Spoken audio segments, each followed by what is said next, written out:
Hello, I'm Nobby Clark. Welcome to my workshop. I'm going to start another small project, making what I hope is going to be quite an interesting accessory to use on my Myford lathe. I've already cut the piece of aluminium to size. This is about 3/8 of an inch thick plate, and I've already cleaned up all the sides to this, and you can see I've put some Dicam blue on one side. Yes, Dicam blue. I actually bought myself a small container of Dicam. I found a company that I buy a lot of my tools and materials from have actually started selling this now at quite a reasonable price. It's often been sort of rather difficult to find, but this is much better than the bluing material that I've been using before, which was made in England. It gives a lovely blue surface, but when you're using cutting oil, it does sort of wear it off quite quickly. Sometimes I use one of these Edding pens, which I think a lot of people use, either the Edding pen, or I think you can get very broad tipped Sharpie pens as well, but I've had this Edding pen for I think about 6 or 7 years now, and it's still working fine. But anyway, I'm going to mark this up, ready to start the project. I will show cutting this off the piece of aluminium plate that I used, because it was quite a difficult job to be able to cut this, and you'll see this in the next sequence, the problem I had. So anyway, I hope you'll stick with me and join me on this little build, which I hope is going to be a lot of fun, and I hope you like the accessory that I'm going to make. See you in a bit. Sometimes you have to get very creative when you're using your bandsaw. The vice that comes with this isn't brilliant. I mean, it does the job, but in this instance I've got almost like a scrap piece of aluminium plate, and you can see I've already cut chunks out of it for other projects. This was a piece of found aluminium, and in this instance I want to cut this piece off here. It's about 1 inch wide, that strip off the edge, and it wouldn't fit in the vice jaws just wouldn't open up wide enough to take it. So what I did was unhitch the mount here that carries the locking screw, just move that out the way and pull the moving jaw right back as far as it would go. And you see here I've clamped the material here and here to hold it hopefully tightly in position while I saw this piece off. The other problem I have is that there's a big gap between you see the edge of the jaw here and the position of the blade, so I've many times had to get very creative in getting small pieces of material out here to get it under the saw blade itself. What I would like to do perhaps at some point is take this vice off. I think it just unscrews from below, and try and find another vice that would fit in here much closer to the blade, so that I've no restrictions then on cutting fairly small pieces of material. But anyway, I'm going to cut through here. I'm not going to bother to show that because it's going to take a while and it's going to be very, very noisy, but once I've done that, I'll be ready hopefully to start a new project and bring you back to see what I'm going to do.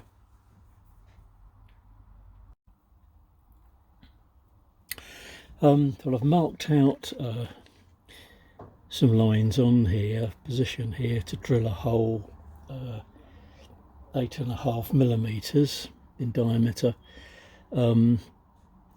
and this part here is going to be machined out to about half the depth of the material, and I've got a machine to that line there, and I don't know if you'll be able to, if I angle this, whether you can actually see there's a line. I've only put this on basically in pen, and if you can see that across here, and that's I've not scribed it because that's at a 30-degree angle, and when I set that up I'll use one of my angle setup blocks to machine that out. And when the angle there is not absolutely important, it just that will just look quite nice for this this piece.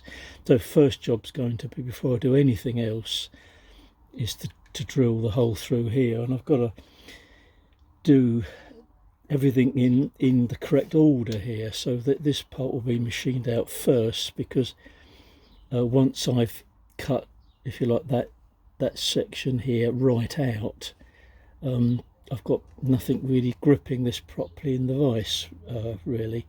So it's obviously getting the order of operations correct.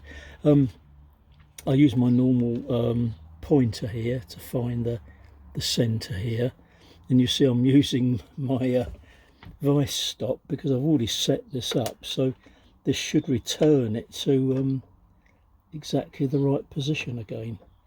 So I can lock that in and now drill through that hole there. They're nice and tight. Just going to bring it down just to confirm I've got it in the right place, and yep, that's going to hit that point again. So, you know, it just sort of shows that having an end stop has got lots of different uses, basically, this obviously being one of them. And of course, if I was making a production run of these, I could set every piece up, but I only need one, so it doesn't count this time. So let's remove the pointer, and as I'm drilling quite a large hole, I'm using a much larger starter drill here. I'm using this type of drill now rather than the normal centre drills, because I've mentioned before I've had so many instances where the points of those types of drills, this sort of drill, the ends get snapped off. Whether that is a weakness of the centre drill or not, I don't know, or whether these are just not very good quality. These are pretty good, like a normal drill really, but you're just using this to really to give you a starting point for the 5.5mm drill. So let's get started.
It's just got a nice quality hole there. Now let's see if the piece of metal I've got it cut for will slide in nicely. Yep, that's going to be good. It only needs to be, for this job, a sliding fit. It's not a press fit. It doesn't stay in there basically. This piece of material, this is silver steel. Some time back, I at one of the model engineering exhibitions, I managed to buy a lot of silver steel, which was being sold very, very cheaply. The boxes and boxes of different sizes, and I guess it was being sold cheaply because it didn't sort of particularly conform to what I would call like regular sizes of silver steel. This silver steel is 21/64. Anyway, because it was all being sold so cheap, I think these bits were probably only about £1 for a 12-inch length, and I bought some of lots of different sizes. And it wasn't till only a little while ago that when I looked at this, and on the opposite end, I've obviously cut a piece off for this particular job. It's Stubbs silver steel, which is made in England, or was made in England, so it's obviously a high quality material. I found just by luck that I had a 21/64 drill, but it's completely blunt. I'm not very adept at resharpening drills, and this one I think had been sharpened before, but when it was I think when it was sharpened, the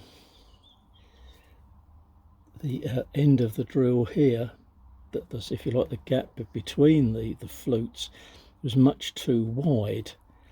The drill did feel sharp, as this one is. This is the 8.5mm one, so I had to sort of abandon that. Then I've got a set of drills ranging from 6mm to 10mm in 0.1 increments. So I did some tests to find a drill that would give me basically the correct size for this, and I ended up with an 8.5mm, and that fits. Not that one, that fits quite nicely into this hole. Drilling anything which I would call a precision hole for something like this, I always like to do a test first, so that I don't spoil a part that I've spent all this time cleaning up. And I tried a number of different sizes, from 8.3, 8.4 and then 8.5, to find one which gives me in metric the nearest possible size to 21/64. So that's, I think, it's quite a good idea. I suppose lots of people do the same, is to test drills out first before you start a project. This is the one where I use what I guess is really a blunt defective imperial drill. It goes in, but then it won't pass all the way through. I think it's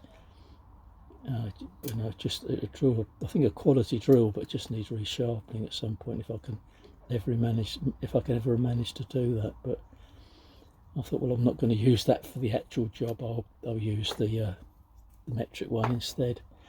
Right, so that's okay. I'm going to remove that, deburr it all, and then set up, I think next, to machine out this part here.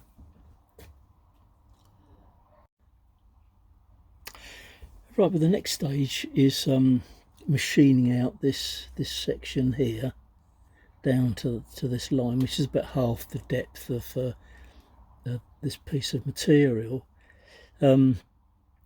I've found an 8mm 2 flute end mill, which should do the job quite nicely, and if I do it carefully enough, it will give me a nice little radius in that corner as well, if I'm very careful what I do. If you watch my last video, I showed you this a few moments ago, where I made the vice stop. I showed you the little drawings I did beforehand. If I can get this into focus, about there, and where I showed you a sketch I did of it first before I actually did the drawing. I mentioned that this one had little cutouts in the side here, which you could possibly say that's decorative, but thinking about this the other evening, sitting in my easy chair, I had a sudden realization of what these little cutouts would be for. So if this actually had some little cutouts here in those corners, if I was machining a piece of work like this where the material was sort of sticking up above the height of the top of the jaws here, if that was holding the piece of material in place, and what I was machining would have gone right across the edge here, these cutouts in that corner would obviously allow me to machine right the way to the very edge without destroying the vice stop. So there is actually a practical reason for having these in the corner, I reckon. I could feasibly do that. I wouldn't have very much room to do this because of the position of the dowels, but if it was important to have a vice stop that had that feature to it, then of course I would have had to have made this piece a little bit wider. I mean, that could be a future project to make another one of these, and possibly make perhaps one side a little bit wider, so that I could have these little steps cut out of the side here, so that it would have that additional use to it for machining straight across. Anyway, let's get on with this bit now.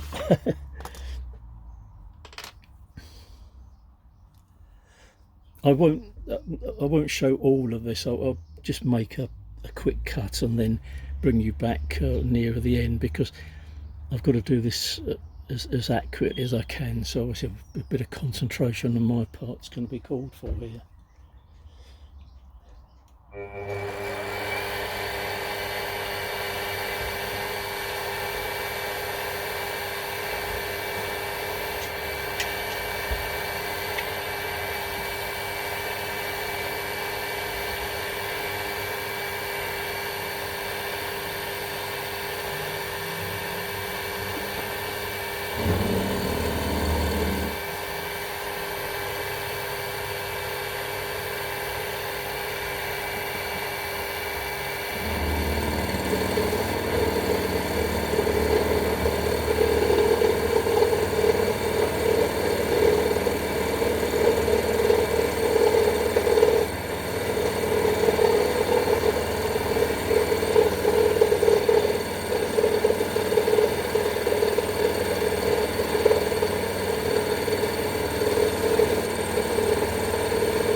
I'll leave it at that for this part, and I'll bring you back when I'm almost finished on this, because this will obviously take quite a long time to machine out.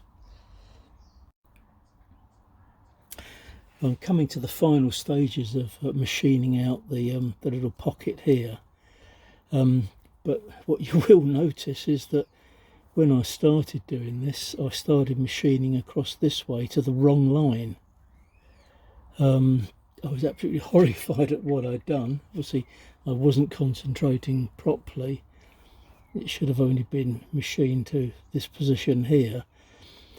What do? Do I just scrap the part and forget all about this? Well, in fact, thinking about it for a while, that, well, no, actually it won't really matter, because part of the other process of machining out a part at the back here to this line, you'll see later the important side is actually the other side of this. So it's in fact annoying, but not going to be a real problem. So I've just now got to machine this final part out. I've machined the front here down to the line. So I've just got to move across the machine the rest of this out, and just machine across here to give me a sort of little radius in the corner. I did get quite a reasonable radius here as well, but it was in the wrong place. Anyway, let's have another bash at just machining that out and getting that little this side cleaned up.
Yeah, I think that looks okay. I've got a slightly nicer radius in this corner now. Let's move that out of the way. So yeah, I think that will be okay. important that that is a nice surface here, because that part is actually going to be attached to this as well. So it's another part to make. Let's get that cutter about that other way, and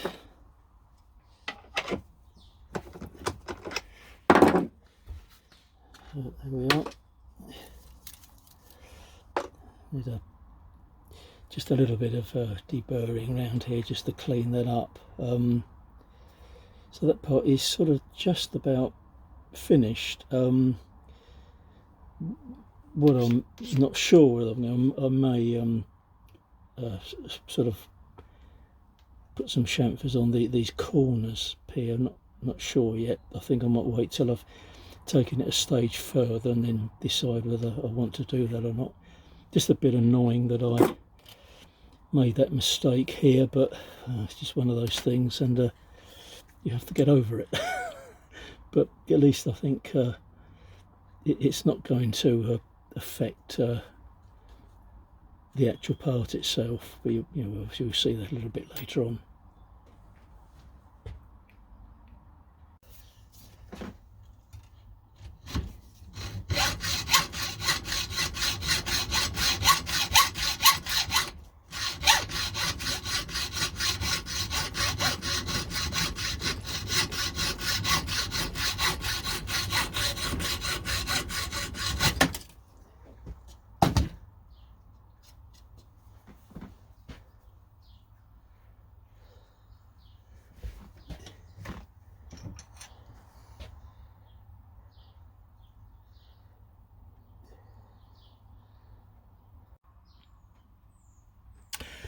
We're set up now to first machine out this little section here down to this line, so it will actually take that part that will come right out from here.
I'll bring you back when I'm nearer to the bottom of this part.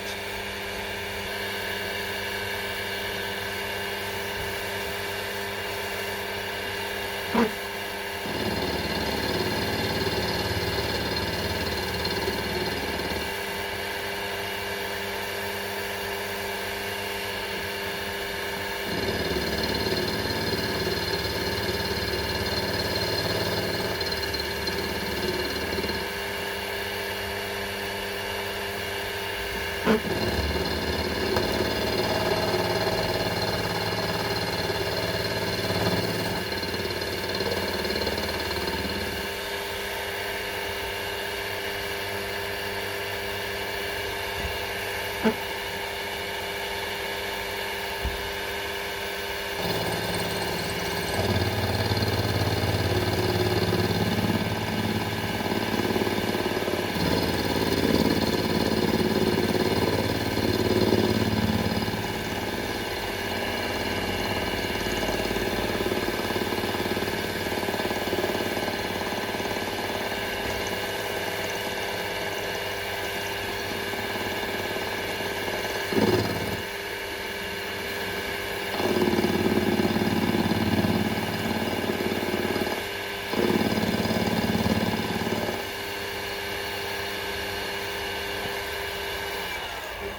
That's basically it for that step here. Just got a little bit of deburring to do on each side.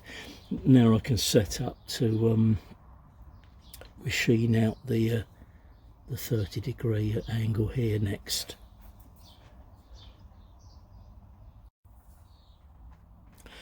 This setup, I've showed this setup before a number of times, very familiar to most of you, is to use an angle setup block. This is a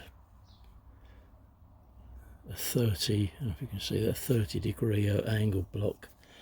Obviously before you set everything, make sure the vise is absolutely clean, wiping everything down so that the part sits snugly against the top of the angle block here, so that's in position very, very well indeed. We can now remove the setup block. Actually, before I do that, I make sure that the jaws are tightened up really tight, so that there's no danger that the part under machining will move, because once the setup block's taken out of here, there's nothing supporting the part below here. Hopefully nothing's going to move. I've unfortunately not had a problem with anything like this ever before, so hopefully everything will be okay. So now I'm just going to machine this part down so that it meets basically this surface here in that corner.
I'll bring you back when I'm sort of nearer to completing this cut. I'm going to take this very, very slowly.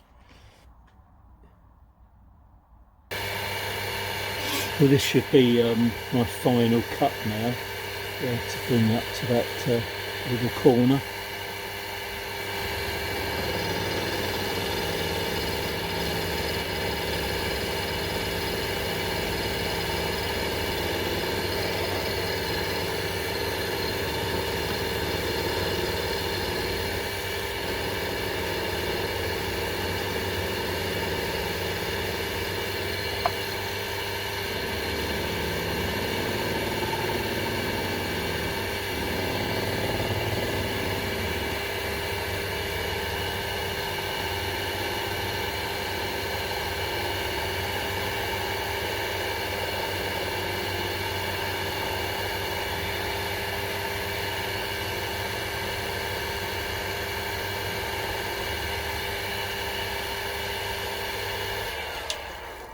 Okay, that's worked out quite nicely.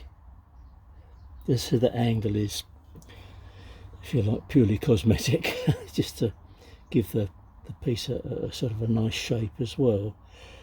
So I'll remove it now and deburr all of this. Just get the cutter right up out of harm's way. That's quite nice, quite like that. And I'll just sort of shape that round a bit just to take off any sharp edges and do the final bit of clean up. Well, that part is basically finished now. It's all been sort of cleaned up. There's one further thing to be done to this, possibly another if I decide to chamfer these corners here. I'm not quite sure yet. I'll just see what it looks like when I've got the whole thing done. There's another part that I've got to make, this little part here, and this is going to need a few operations to it. I didn't show cutting this and bringing it to size and all the rest of it, because that's something you must have seen thousands of times before. But what I've got to do, I've marked it out already. I've got to drill and countersink a clearance hole here. And in these corners, they're going to have angles cut on them across here. I haven't yet worked out what the angle is. I'll do that in a bit and work out what setup block, angle setup block I need to use. Then the final part of this will be a difficult job, I think, is going to be machining a pocket in the top here. I've put a centre line and the sort of roughly the ends of where the pocket are going to be, but this will be a matter of machining the pocket and then trying the part into this to make sure it fits okay. So that's really the sort of the next stage. I'll bring you along, obviously just drilling and countersinking a hole here. It's for a 3mm screw that goes through here, but it'll be a clearance hole. So I'll bring you back for all these different operations. Machining the pocket, that's another thing that I will test out first on a scrap piece of material, just to see how that works out. Because in fact I haven't got an end mill in metric or imperial size to give me the correct size slot. Bit of a shame, but what I'm going to have to do is I guess machine it out. If the part doesn't fit in here, then I'll have to move the cutter just from side to side to make it fit. But I'll bring you back for all of that anyway.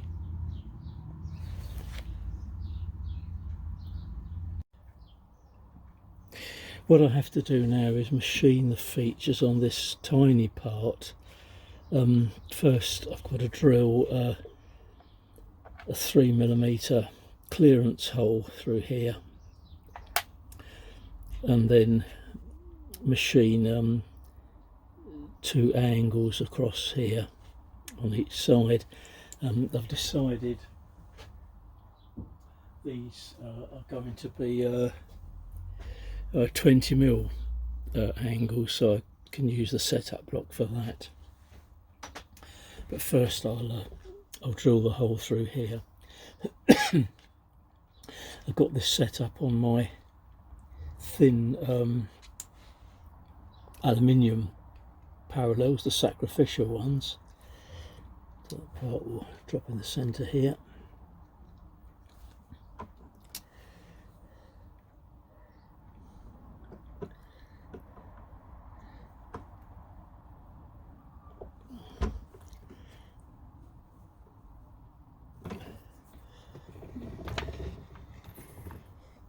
Just tap that into place. And I use my centre pointer to line up the part here.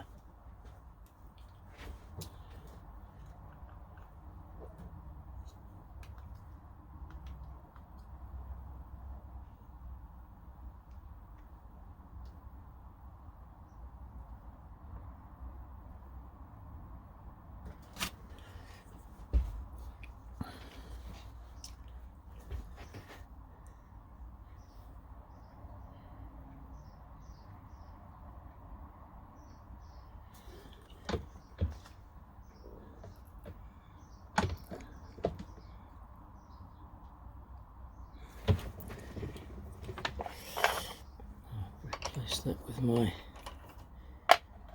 centre drill.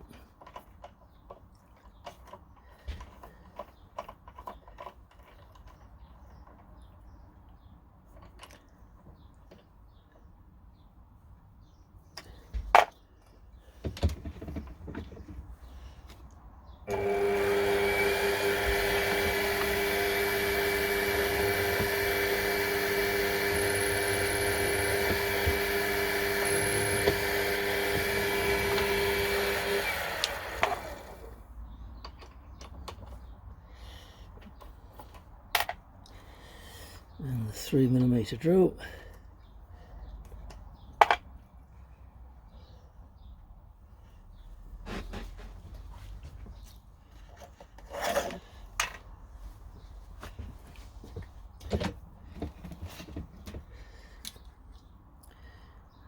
Cutting oil on that.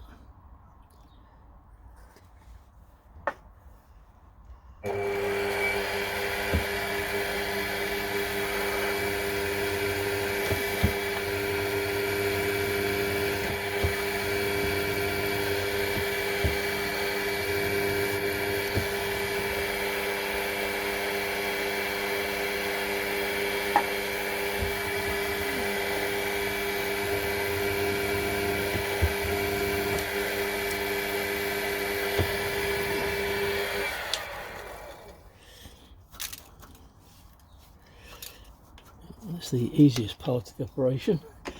Now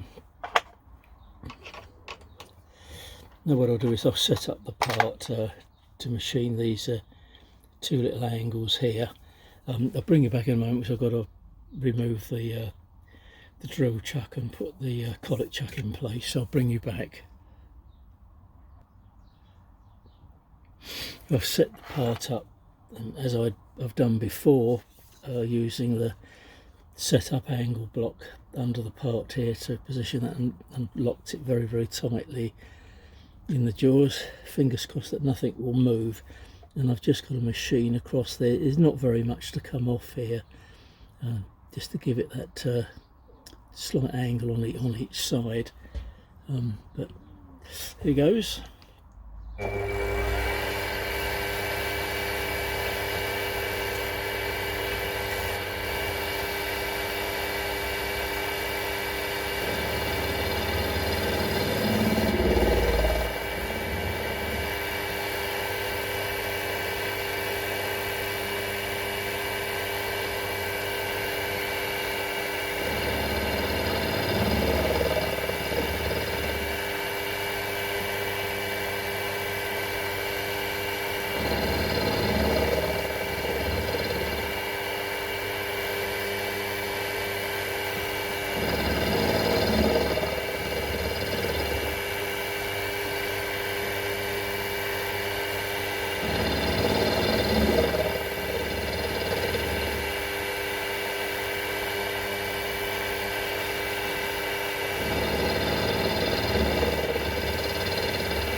Yep, that's on the line. So I'll remove that, deburr it, and I'll machine the other side off camera.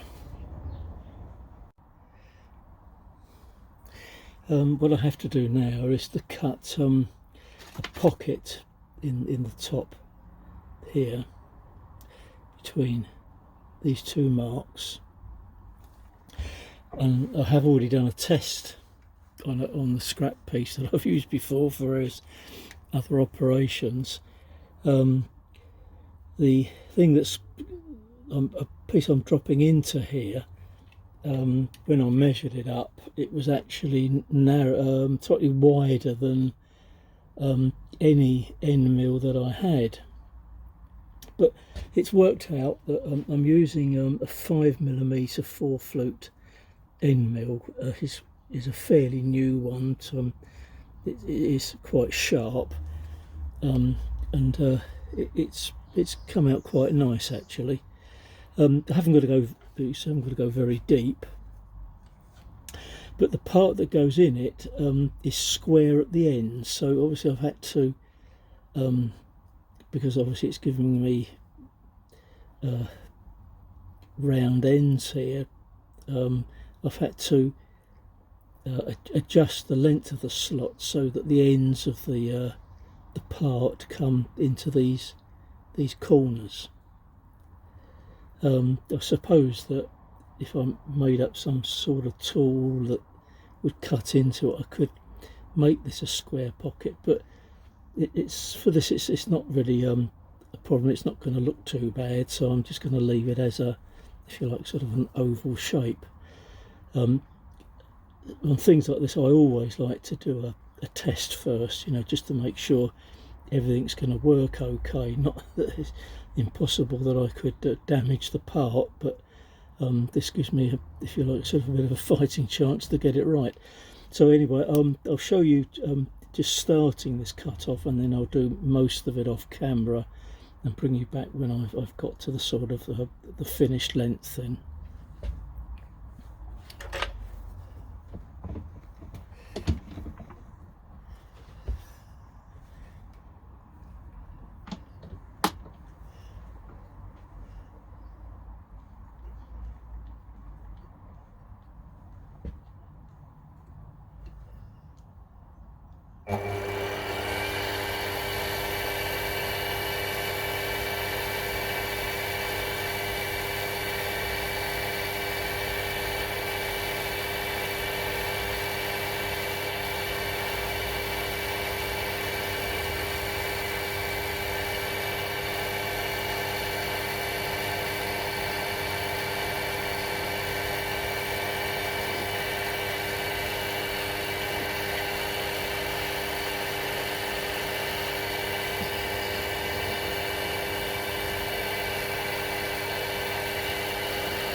Well, I've made a bit of a start there. I've got to keep brushing the swarf away so I can see how near I'm getting to the the two lines. I'll bring you back when I've nearly completed the slot.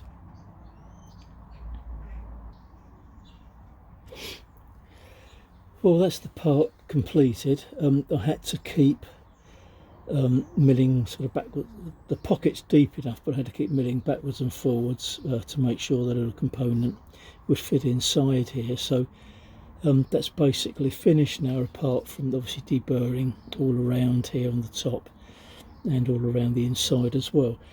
When I drilled the hole through here, which you saw me do earlier, I'd completely forgot to put the countersink in, so I did that off camera. I'm sure you don't mind, but just to seat the little screw in here nicely. I think I've only got one thing to do now to actually complete this, so I'm going to set that up in the mill, and I'll bring you back for that.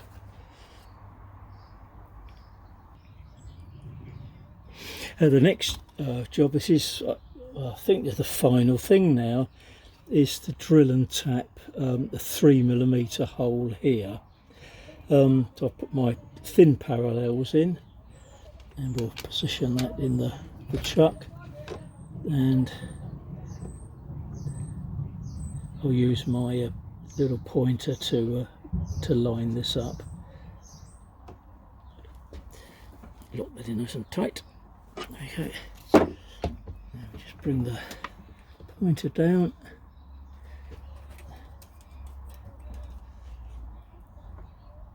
And line that up.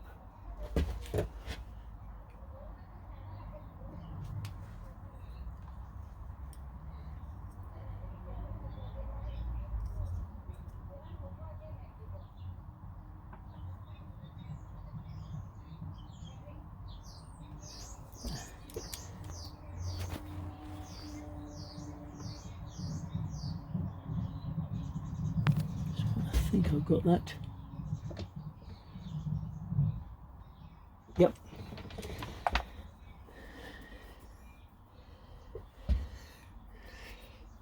So if I can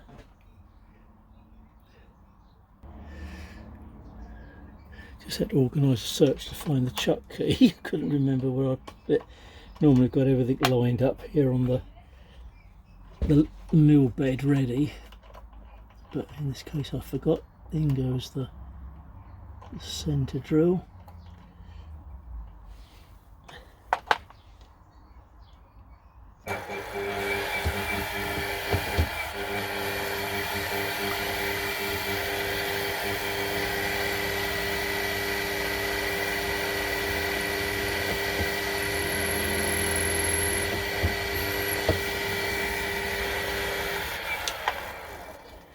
And in with the tapping drill for a 3mm thread. It's a 2.5mm drill.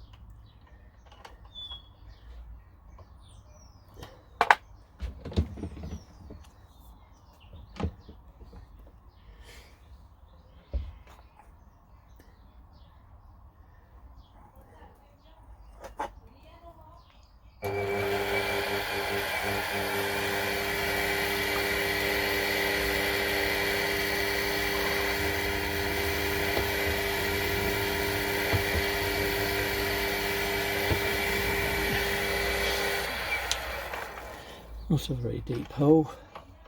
I'll use the chuck to start the tap off, and then complete it with a tap wrench. Just make sure that is a 3mm drill.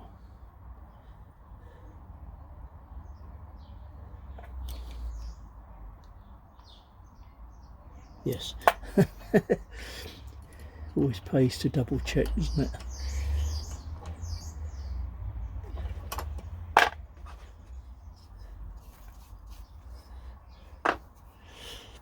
If I can find my tapping paste, put some of that on. I much prefer using this for tapping because it, as mentioned before, it does actually stay on the end of the tap. When you use cutting oil, most of it runs off before you even start tapping the hole.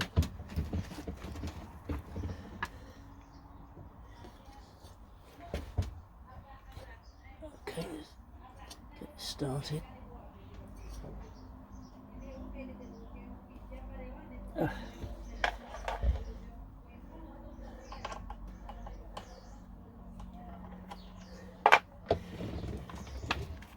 That's it, that should be okay. And we'll tap wrench on and complete the job. There we are.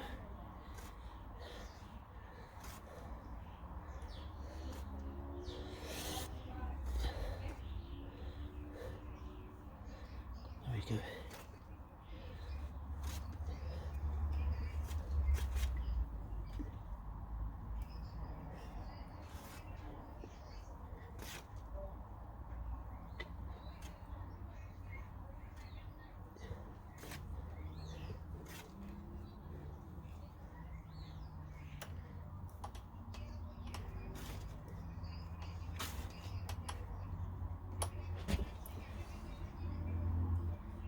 So that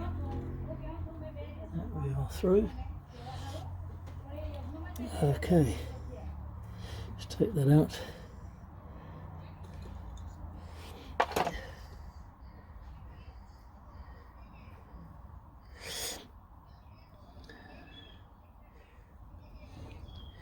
So hopefully that is the final part of this. So there we are. So probably with a bit of a clean up, I'll be ready to assemble the part. And if you've not already worked out what this is, I'll show you what it is and how it works. Well, I'm sure you worked out what I was building or attempting to build is a different type of tool height gauge.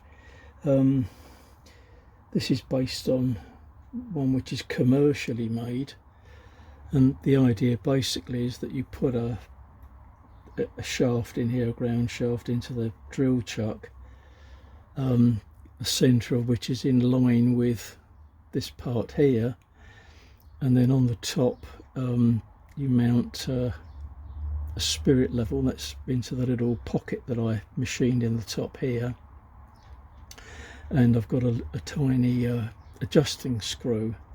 So the idea is that this will fit onto the shaft,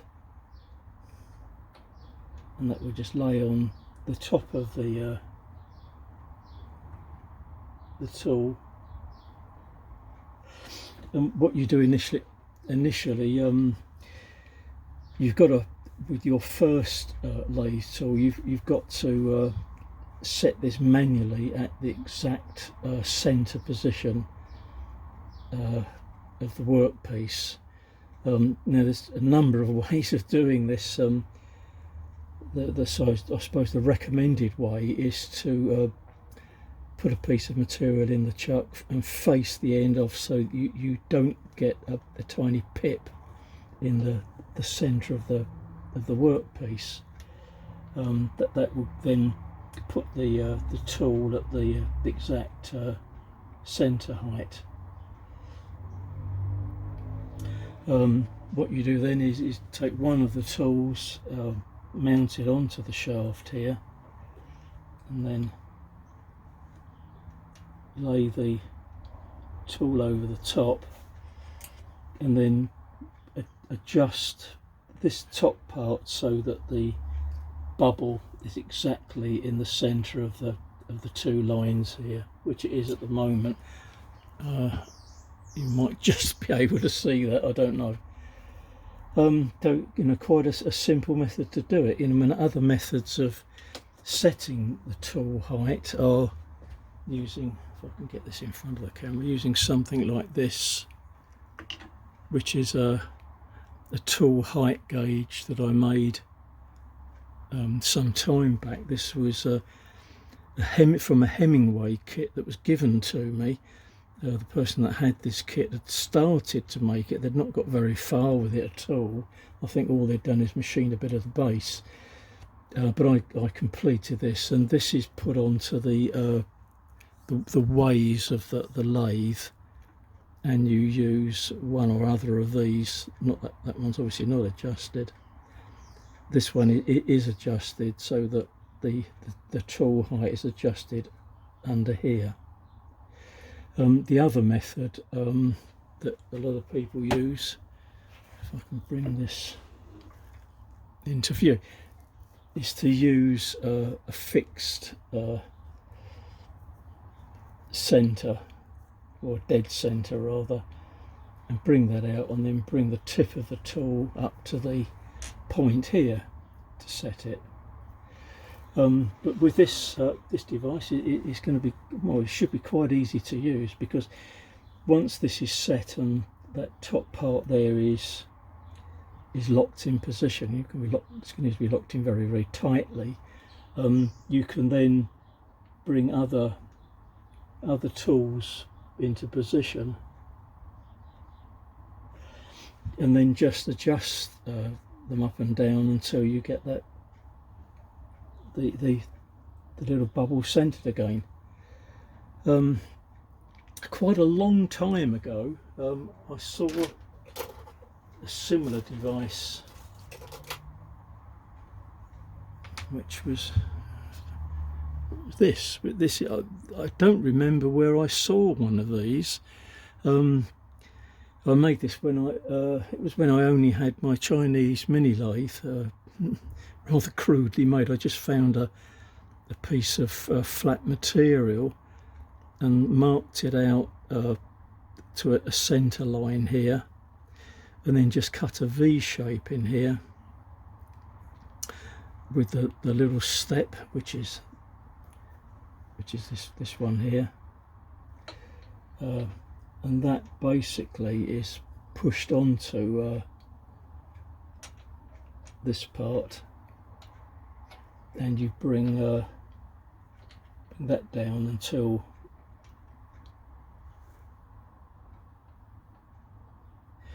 you get the bubble in the level in the centre. What I did with this, I used some peculiar glue to hold this in. At that time it seemed to be okay and it seemed to be working fine, but when I tested this again, it doesn't really matter which lathe you use it on, because it's all based on this line basically between here and the centre here. That's just pushed up against the rod. I couldn't get that to zero. So whether when this glue here set, I don't know. Obviously it's out of phase now. I suppose I'd have to somehow break that out and reset it. Obviously I probably no need to do that now I've got this one, but that was one I made probably I don't know, 5 or 6 years ago at least. Not particularly nicely made really, but this did actually require quite a bit of sort of hand work to get it finished. But anyway, that's just one other thing basically to show you. So but I had in mind to make one of these a long time ago, and the level that I put in that one was the only one I had. That was actually off a camera, and I had one of these. It was a sort of a spare part for a camera, so I ordered on eBay a little bag. It's appeared you could only buy them in a. Oops, I've got it in front of you. Buy them in sort of a quantity, so I've got enough to make about a dozen of these. But you know, these will find another use, I'm sure, at some point. So if you stuck with me this long, thank you very much indeed. I mean, I hope you enjoyed this build. I really enjoyed making this, and again, as I showed you before, I made a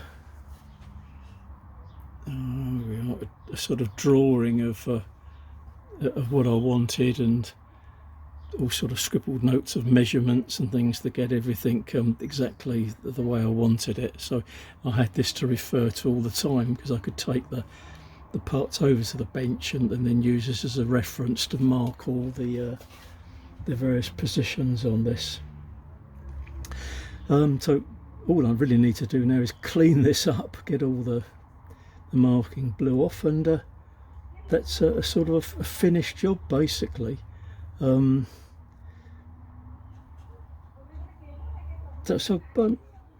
I think that's something I'm going to use all the time. It's strange, it takes the level a little time to settle, but it is settling in the right position every time. I mean, I don't know how accurately my lathe is set up, to be honest. I haven't got a machinist level to test it. I'm just relying on hopefully the accuracy of the base under the Myford lathe. It's not a genuine Myford base, but when I had the workshop built, the chaps that came to build it for me spent a lot of time levelling the framework of the shed into position, and when all the floorboards were put down, when they'd finished and gone, I actually came out into the workshop with a spirit level and went all over the floor, and it was very accurately done. I was very, very pleased indeed, although it's possible with all the heavy machinery in here that over a period of time, you know, the floor may have settled a bit, but I've not particularly found any problems with the lathe anyway. So I'm going to keep testing this and then go through all the lathe tools and check them out, because I'm sure that some of them are not that accurately set, but this should give me hopefully a very accurate means of setting up the height of lathe tools. So there we are. Hope you enjoyed this little build, and thank you very much for joining me in the workshop again. Thank you also to all the subscribers to the channel and all the nice comments I'm receiving as well. Making contact with other YouTubers as well is great to be able to do that. Anyway, that's it. Hope to find another interesting project for next time. I'll just have to see what I can think up. This was actually in my projects list, but a very old projects list. It was something perhaps I've been wanting to do for a few years now. But anyway, thanks very much for joining me. Bye bye for now.